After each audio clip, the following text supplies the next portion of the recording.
right.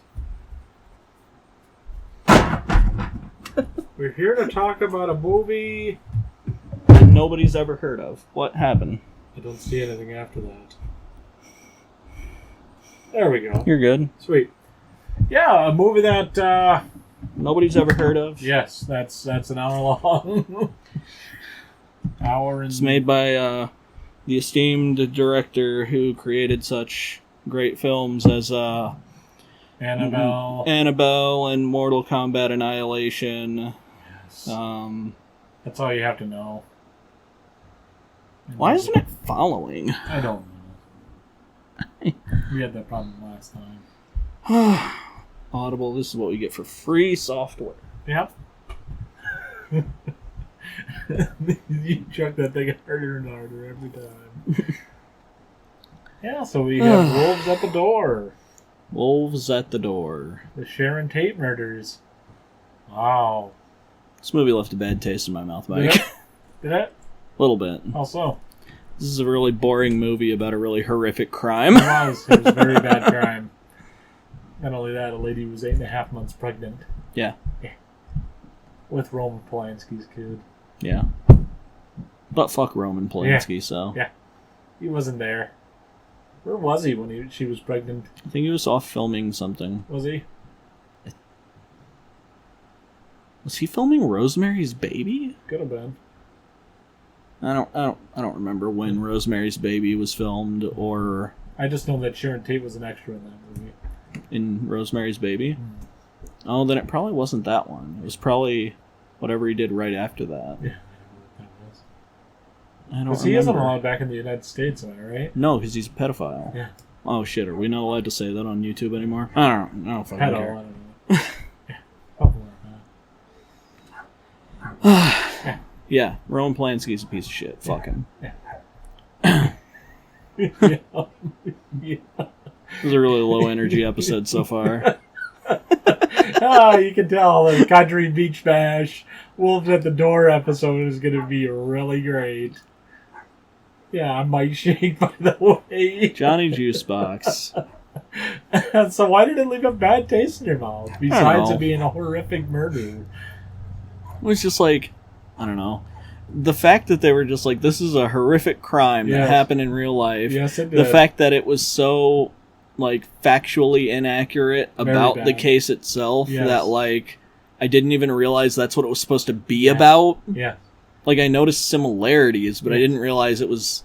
I didn't realize that they were actually supposed to be those people. Those people, yes. In this movie. Yeah, I thought it was just older, like... Yes. I thought it was just like... inspired by it or whatever, but no, I guess it's literally it's supposed to be how they were murdered. Because I was like, why are they talking about all this Manson stuff at the end? Also, they like go really deep into the Helter Skelter like portrayal of Manson in this one. Yeah. I kind of prefer the portrayal of he was a guy who wanted to have sex and do drugs and got way over his head. So when you say the Helter Skelter version, what do you mean exactly? Oh, it's the whole, from the book Helter Skelter. Yeah, by Vincent, where he's just like, oh, and Manson was so evil, he looked me in the eyes and my watch stopped, and, like, you know, just the sensational bullshit behind it. Yeah. Like, I think these are a bunch of people who are on drugs who... very much were, yeah. Bought into a lot of new agey stuff and got a little too invested after a little too many drugs. Yeah, and a lot of hatred and a lot of severe mental illness that went along with your drug use. Like, am I saying that? Oh no, they aren't responsible for that stuff. No, they absolutely are. 100%. But I don't think they set out originally with this as the end goal. No, I don't think so. No. But if you read Helter Skelter, you come away from it being like, oh yeah, Charles Manson, he's the biggest monster in the world. Oh, yeah. It's like he isn't. I mean, he's just another guy. He's just a guy who loves sensationalism. Yep. I mean, all of his fucking interviews, they're all sensationalism. Honestly, that's kind of the thing about Charles Manson, is when you, like, see interviews with him, you're like, this guy was, like, born to be famous, but just fucked it up really bad. Yeah, and he got that fucking Nazi tattoo. I mean, just to just for the hell of it. Yeah. I mean, he just wanted to become the American devil. Well, I think, yeah. I mean, that's literally what he did it for. Yeah. I mean, he went multiple times even after, like... I think his exact quote was, like, they want to make me the devil, so that's what I'm going to be. Yeah. Yeah. You know, like all that off-the-wall shit that he used to do. I mean, that's just... It's sensationalism. He just wanted to create that portrayal. Yeah. I mean, was he a fucking piece of shit? 100%. Was he a monster? Yes, he was. Sure. But he isn't I mean, he's a human being. If you're asking me, did he intentionally manipulate a bunch of people to commit murders? I don't think so. I don't know. I wasn't there, so I don't know. Charles Manson doesn't strike me as the kind of person who's smart enough to do that kind of thing. No, he was a born criminal. Yeah. I mean, he was a criminal for his whole life. And here's the thing, is we know he was a born criminal because he constantly committed crimes and fucked up at committing crimes all the time. Yes. So he wasn't even a very good criminal. He was just a 2-bit criminal. Yeah. I mean, should we sensationalize him? Absolutely not. No. I mean, he's a criminal. Yeah. He supposedly mastermind a killing of a pregnant woman. And that's pretty bad. Yeah. Pretty bad. But I think Tex and the people who did it are just as... 100%, because they actually committed the murder. Yeah. Yeah. Yeah, they stabbed Sharon Tate and Abigail Folger many times. Is that who that was? Yes. That's the Jesus. That's the heir apparent. Who's Wojtek supposed to be? He's just a boyfriend of Is he supposed to be Roman Polanski? No, Roman Polanski wasn't involved. I know. He was but overseas. I kept watching it and being like, I think he was the boyfriend of Abigail Folger. It was like a Polish guy. Yes. And I know I think if I remember right, the other person who was Jay there. Sebring. That's Sharon Tate's ex-boyfriend. Mm-hmm. Yeah. And then the other one was the hairdresser. Yeah, that's Jay Sebring. Yeah. Yeah. He's the ex-boyfriend of Sharon Tate. Yeah. And I thought he was basically taking care of her when Roman was gone. Right. Yes. Yeah. Yeah, because he was the main hairdresser for Paul Newman. And that's right. Roman Polanski introduced... God, it's been a while introduced Jay to her, and then they started dating after they broke up, and then Sharon Tate got back again with Roman Polanski.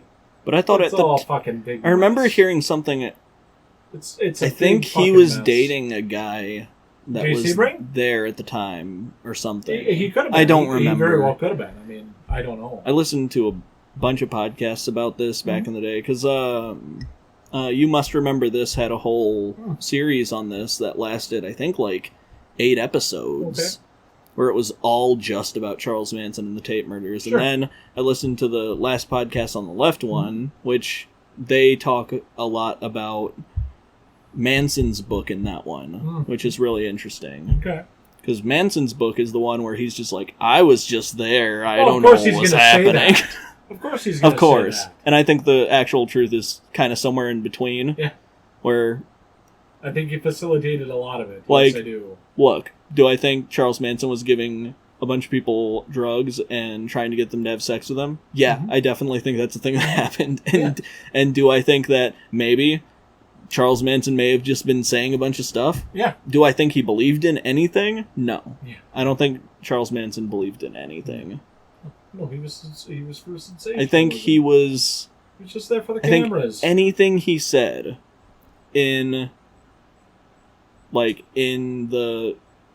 the ranch, the Manson ranch, I think anything he said to those people was just to keep the drug trip going.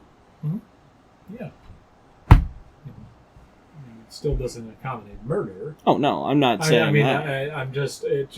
I'm not apologizing for Manson in any way. Not. No, it's. But he's a guy. He's not right. A supernatural force of evil. Absolutely not. No, he's just the sensationalist that the United States really wanted in that time. Yeah. I mean, he is like the evil hippie that the conservatives of the time wanted more than anything. 100%, and he embraced that wholeheartedly. Yep. And he did until the day he died. Yeah. Well, what are they going to do? Put him in prison longer? No, he was sent to be executed, and then they got rid of the death penalty. But what are you going to do? like they're not going to let him out. No. I mean, he's in there for life. Like, they were never going to let him out, so, what does he do? Yeah. entertain himself. Yeah. And the thing is, he wasn't a big guy, so you can't do much in prison when you're a smaller guy. That's like what last podcast on the left were saying. They were saying a lot of like Manson's like the airs he put on about himself, like making himself into this big monster guy. He's a small man. They were saying that a lot of that was just him putting on like a show to kind of like show up to the other prisoners so that he wouldn't get like the shit kicked out of him. Right. Because like they're like very specific crimes that like prisoners do not like, and it's like when you fuck with kids. Yeah. Oh yeah. Yeah. Absolutely. Or like pregnant women, or like basically a woman who was going to have birth in a couple of weeks. Yeah. Yeah, it's pretty bad. Yeah. I heard people say that this kind of stuff is why Roman Polanski became like such a giant creep. Really? I don't know if I believe that, but in what way? I don't know. What, that his fiance was murdered and his daughter, or like his son was since his kid was murdered, all of the trauma from that kind of stuff like led to him being a pedophile, and I'm like, I don't think that's how that works. That's not how it works. No. I mean, trauma has its ways of working, but that's not usually how that works. Well, because weren't his parents also like in the Holocaust or something? Yes. Roman Polanski lived a rough life. He was half Jewish. Yeah. Well, it's a horrible life. That's awful. Yeah. I mean, doesn't make up for any of that absolutely other stuff. Not. Absolutely not. But that's still horrible. Man, you can tell that this movie was not entertaining based on. It was not. I mean, it's a 69 to 72 minute movie. The most fun I had with this movie was when we realized that that the guy who plays Wojciech is the guy who plays the Polish guy is actually the main lead in Date movie. Yeah, I would have never figured that out. And then did you say that Abigail Folger was it Sharon Tate that was in Arrow? She was Black Canary in Arrow, and she was the first one I recognized those two immediately. Okay. And I was like, where do I recognize them from? Right. So I started digging and immediately was like, oh, yeah, we watch a Date movie every now and then. Okay. Just because Date... I like Allison Hannigan. I think she's really funny. Yep. And she stars in that movie. Oh, okay. So okay. All right. I watch a Date movie once every, 10 years. Oh, all right, cool. Is it a good movie? Absolutely not. Yeah. But... You know what? Yeah. It is what it is. You like it. Hey, it's fun. Yeah. Sometimes you gotta watch stupid shit. Sure. Yeah, Like I had no idea who any of these people were. And the one that played Abby, she was in Agents of S.H.I.E.L.D. Yeah, another CW show. Was it? Yeah. I thought it was Disney. Yeah, those were both CW shows. Or is Disney CW? I don't know. I think it is now. I know that's where NXT is. Yes. Did you hear about Dead Meat James? What he said this week? What did he say? Dead Meat James said that him and Chelsea don't watch wrestling anymore. Why? Because Brock Lesnar. Good. Good for them. Yep. I like that. Yeah. About time somebody stands up for that bullshit. There were a lot of people in the chat who also said that. Really? Mm-hmm. Son of a bitch. I did not hear that. That was on his news? Yeah. His Monday news? How about that? I'll have to watch that from last week. Yep. Wow. Imagine that. Anything but this movie. Here's the thing, is I don't know what to say about this movie. This really isn't a movie, John. This is an episode. Episode of Conjuring lore, I guess. Well, it's because here's the thing: is I went into this movie expecting what? What did you expect? That it was a movie that was released direct to video. I expected it was supposed to be like the same killers from the Annabelle movie, but like before they got caught and killed. Mm-hmm. And it's. I mean, that's kind of what not... Annabelle is based on, though. Yeah. I mean, that's kind of like the La Bianca murders. Well, yeah. I mean, it was a lot of bloods. There was a lot of knives used, not many guns. Yeah. So. This one was weird, though. They had like a hammer. I don't remember there being a hammer in the real killing. There wasn't any mallets or hammers. It was all. They had one PS cool Switch scene played. in this movie. Yeah, what was that? It was the one where it reflected the Oh, when yes, Jay yeah. was getting killed, and it reflected it in the TV screen. But it's also the only time a kill gets shown on screen in this movie. Yeah. There's a shocking lack of any kind of brutality or anything, which, now that I know that it's based on the actual killing, I understand why they did that, but at the same time, I'm also like, why the fuck would you make this movie then? Right. Like, Right. This has a 0 on Rotten Tomatoes. this is why this leaves such a bad taste in my mouth. 0. Because you basically made a horror, home invasion, exploitation, slasher Off film a literal off of a real-life murder. Yes. But then you didn't include any of the stuff that makes slashers entertaining or fun. No. And it just leaves a bad taste in your mouth. It didn't start until there was a half hour left in the movie, John. Yep. Savannah kept being like, this movie has to, like, they have to start at some point with this movie, because, like... They really started showing text in the background 35 minutes into the film. I thought the first, 5 minutes of this movie were entertaining than anything else in this movie. Like, the part where they were just, like, breaking into people's houses. Yes. Yeah, they were testing that, yes. Yeah. Yeah. They were testing the vulnerabilities of the homes. Which is interesting. If you ever listen to Last Podcast on the Left or any of those other, like, ones where they talk about serial killers, this is, like, textbook serial killer shit. Where, like, they start off doing small things and seeing if they can get away with it, and they just keep pushing it more and more. Well, of course. Like, and it didn't take very long. It took a day.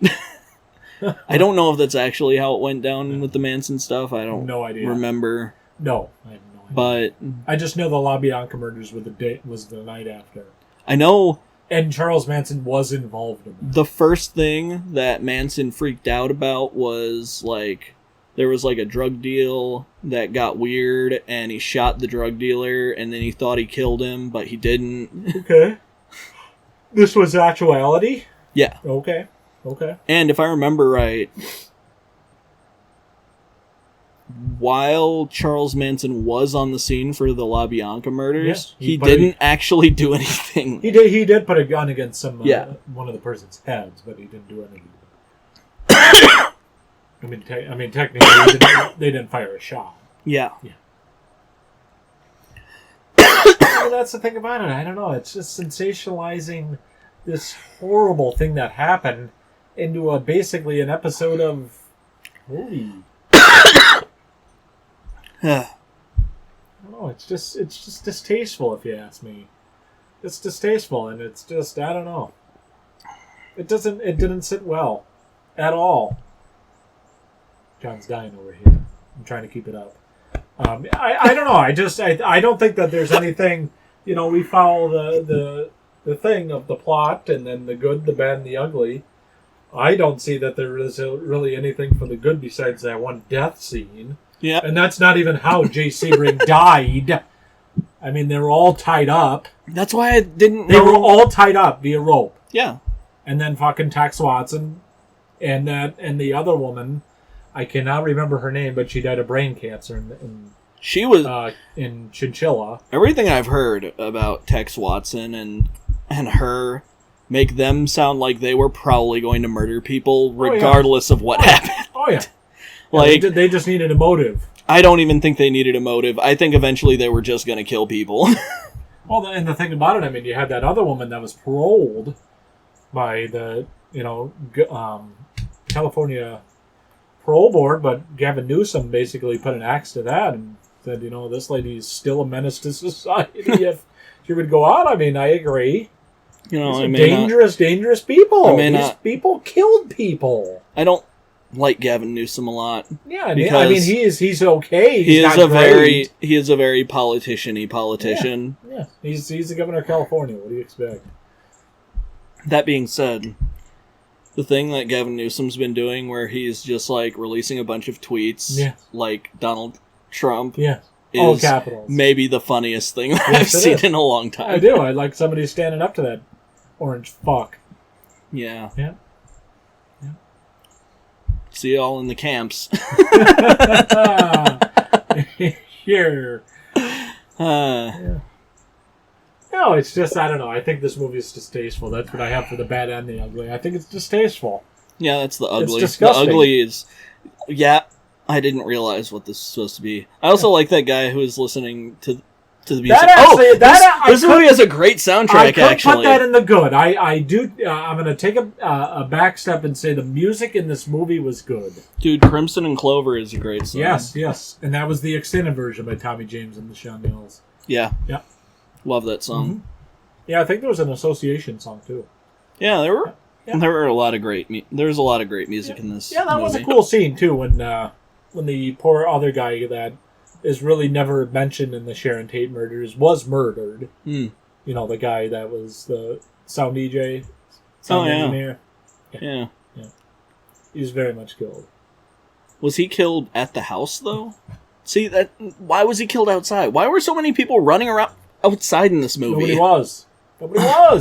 This is a home invasion movie. Abigail never got away, John. For a movie about a group of people breaking into somebody's house in a very organized and brutal fashion, man, a lot of this movie doesn't take place inside of that house. No. I just, also what I thought too, when watching it, I know that was a movie that we watched, and I thought it was good, and then I realized this is a shitty movie, is The Strangers. Where they kind of had like those silhouettes of like the people in the background, and you know, one of the main women that killed, she was in the background, you know, kind of like doing the hello thing, and you know, that's kind of, I think, what they kind of portrayed it on a little bit, like the shithole movie The Strangers. Yeah. Man, we're gonna get a lot of hate for that because we both don't like The Strangers. I liked it. And then you watched it with me, and you didn't like it anymore. anymore. And I said, "This was a attic fever dream." That's why I must have liked it. It must have been high on drugs. I just remember watching it and being like, "This sucks." Yeah. But I also had watched like Last House on the Left before I had seen that. Which one, the original or the remake? The original. Oh, actually, I think I saw both. But I think I like the remake better. I like the microwave. I don't remember when the remake came out, so. Mid 2000s. Yeah, and I don't remember when The Strangers came out. Mid 2000s. Either way, I watched them both under dubious ways. Mm-hmm. Yeah, Last House on the Left remake. Actually, maybe I got those from Blockbuster. Did you? But I can't imagine why they would have let me get that from Blockbuster. Because I was like a kid. Yeah, you weren't. No. Although I remember going to Blockbuster and getting like Anaconda and shit, and they would let me get that. Yeah. That was an R-rated movie. Was it? Mm-hmm. Yeah, there was a lot of blood in that movie. Dude, I like John Voight. It's a great movie. He's a cool Cajun guy. Yeah. Is he supposed to be Cajun in that movie? It's been so long since I saw Anaconda. It's so bad. It's such a bad film. Full of people who went like crazy alt-right, huh? It's like Ice Cube and John Voight and... Did Ice Cube really do that? I think so. Well, he's all into Trump. Is he? Well, last we saw. But sometimes he paints it as being into Trump. Sometimes he paints it as not being into any politicians. But like, let's be real, like at a certain point, if you're not voting, you're voting for Trump. Yeah. Like... Yeah. Exactly. God, this movie sucks. Yeah, we didn't even talk about it. I mean, all it is, John, is this is literally the recreation in a very bad way of the Sharon Tate murders. Could have probably made a really good hour-and-a-half long movie about this. Yeah. And there was none of that. They probably managed to make this movie shorter than the actual murders took to happen, and more happened during the murders than happened in this movie. Right. And what I kind of they were hinting towards that Abigail Folger was going back to her family in Boston because of obviously she was the heir apparent to the Folgers brand, the coffee, yeah, and so they had no association with that in this film. If you had no idea who Abigail Folger was, you would have had no idea who she was in this movie. Yeah, for a movie with a bunch of filler, not a lot is explained. I mean, none of it this movie. Was. I totally forgot that like Abigail Folger was there. Yes, and Jay Sebring. Yeah. Mm-hmm. Well, I remembered him, but forgot about Abigail Folger. I knew there was like There was like at least 3 people there. Mm-hmm. I think it was only 3, wasn't it? 4. Was it 4? Who was the 4th one? The other guy. The boyfriend for Abigail Fortune. Oh, right. Yeah. The boyfriend. Polish guy who's totally not Roman Polanski. No. And the other guy, too. And Michael, well, not Michael, the other guy. The other guy who was murdered. The sound engineer guy that got all those... Oh, yeah. All those, what were they? Quaaludes? What were they that he got for the exchange for the record player? It wouldn't have been Quaaludes back then, right? Acid? Quaaludes, I think, they were still, like, just handing those out to housewives at the time. Would have been acid or something. Probably acid. Yeah, because he didn't pay him in any fucking... Because Quaaludes cash. weren't really big, and I don't think Quaaludes were in vogue until, like, the 80s. I don't know, it's some type of drug. That's very much like an 80s drug, and I don't even think you can get ludes anymore. Yeah, I have no idea. Yeah, but I mean, that's literally the movie. The symbols and themes, it's based on the Sharon Tate murders. Yeah, I don't know. It's a horrible recreation of the Tate murders. I don't know, I feel like they were going for a theme of like, if you give up on your dreams, then you're already dead type thing. Okay. What the fuck does that mean? Well, because, like, remember at the end, she's looking at she's like, you don't have to kill me, I'm already dead. Yeah. Yeah. And she's looking at the beach. Yep. And it's like, oh, she's dead because she's leaving California and going back to Boston, I guess, to be a rich heiress. Yeah, okay. Sure. Okay. But I don't think it landed well. No, of course it didn't, because it didn't happen. That didn't happen. Well, they kept talking about it, and I was like, why does anyone care about this? Nobody does. You are in the process of being systematically murdered. Yeah. Like... Yes. Like it's the Sharon Tate murders, not the Abigail Folger murders. And, yeah. And Sharon Tate was going to be the next Marilyn Monroe. Well, she kind of was. In the sense that she died young and was only in a couple movies. Mm-hmm. And this was also, I mean, I think it was in a better way in Once Upon a Time in Hollywood. You know, the Quentin Tarantino movie. Still haven't watched it. No, you haven't? That's a good movie. Is that about the Sharon Tate murders? Mm-hmm. Yep. In a different way. Yeah, from a more positive aspect. Yeah. Mm-hmm. I don't know. I don't know what that movie's about. Yeah. It's about Charlie Manson. I know that apparently Kevin Smith's daughter's interview or audition went so well that he made a role specifically for her in the movie. Oh, really? Yeah. Oh, nice. Cool. Yeah. That's all I got, man. I ain't got anything for this. I mean, it's a 72-minute movie. It's not even a movie. You never heard of this Conjuring movie. We never heard of this Conjuring movie, and this is the only reason why. it ties into the Conjuring movies is because of that useless detective. At the beginning of the movie, he doesn't get shown ever again. No! He was barely shown in Annabelle. Yeah. And that's the only ties to the Conjuring universe is that guy. This is literally... That's it. Like, if the internet hadn't told me that this was a Conjuring movie, Yes. and... Because I asked you, I was like, John, have you ever heard of this movie? I don't think this got a theatrical release. It did not. Good. Fuck no. Why would it? It's 72 minutes. Feels this like is a Grindhouse. This is Grindhouse length. Yeah, but it's not as fun as a Grindhouse. Absolutely not. That's what I said, a Grindhouse length. This is not even remotely enjoyable to a Grindhouse film.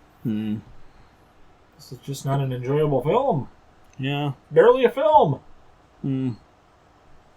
Do I think it did it as good as it could? Maybe. Well, if you want to be a director in Hollywood, just remember, this guy continues to get jobs. Yes, he does, and I don't know how. You can probably do it. I don't know how. You can make Mortal Kombat Annihilation and that was his first movie. Keep getting hired to make movies. That was one of the worst movies I've ever made. Ever. Yeah.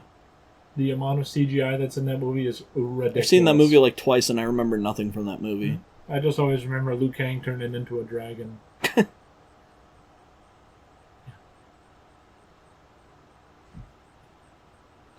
Happy summer, Conjuring Beach Bash people. Yeah, we got 2 weeks left. Yep.